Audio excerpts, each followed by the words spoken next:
Hey guys, hey internet, come and watch us draw and talk Latin X-File La Llorona. So welcome back to day 2 of us exploring Latin American cryptids, myths, and legends, otherwise known as Latin X-Files. So yesterday we started the series with the Alcalica from Bolivia. In case you missed that, I will leave the link to that down below, along with the rest of the playlist that we've been building up. So like I said, last year we released 2, and this year we're releasing kind of like all the minions and all the creations before this year's Inktober. So onward to La Llorona. So, La Llorona. This cryptid is known throughout Latin America and beyond, and now with movies, which personally, to me, I feel have brought no justice to this actual tale. I will say the only one that actually has done it some justice has been an episode of Grimm, where they did La Llorona. Other than that, the movie by the Conjuring franchise, not worth the time, and the one that recently came out on Shudder, differing of opinions, but I see where you went with it politically, but still, I wish there was more tale. Like, give me creepy legend. Give me trashy, creepy legend. That's just me. Anyway, onward to the tale of La Llorona. So, La Llorona is a famous oral legend known throughout all of Latin America and beyond. She is known as the Weeping Woman. The legend goes in 2 different directions. I've heard different versions of this whole story going beyond these 2, but we're going to stick with these 2.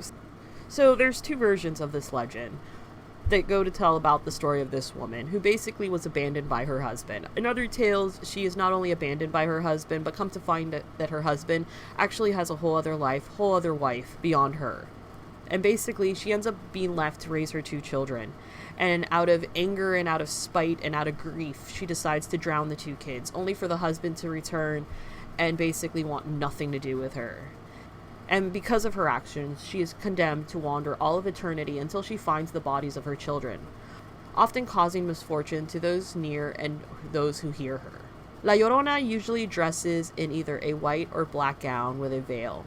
She is also known for kidnapping kids who were wandering at night, mistaking them for her own children. She usually appears at night by a lake or river, and those who hear her wails are marked for death. The earliest mentions of this legend can be found by Mexican poet Manuel Carpio from the early 1800s. Except for that version of the tale, there are no children, and the ghost of the woman was murdered by her husband. Anyway, I hope you guys enjoyed learning about this Latin American cryptid if you don't already know it already. I think she's really, really well known. She's probably up there with one of my favorites, La Segua, which we're going to be talking about later on down this month. But it's one of those tales that I just wish different companies would do it justice. I'm going to stop with that rant, because I could rant about this for days. If you know me personally, you've heard this rant. But come on, I want to see a really good version of La Llorona. Just give me trashy legend. Anyway, if you guys have seen a version of La Llorona that you really have enjoyed, definitely let me know down in the comments below. And if you like this legend, what are some other cryptids that you would love to see? Anyway, if you like this video, definitely hit the like button and subscribe to find out which Latin American cryptid we end up exploring next.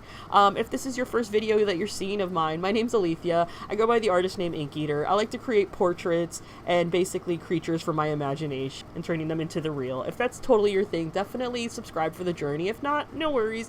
Anyway, I hope you guys are doing awesome. Bye! Whatever it is that you believe you're seeing, it's not real. Seeing things before they happen. Things are not always what they seem in this place. So you can't take anything for granted.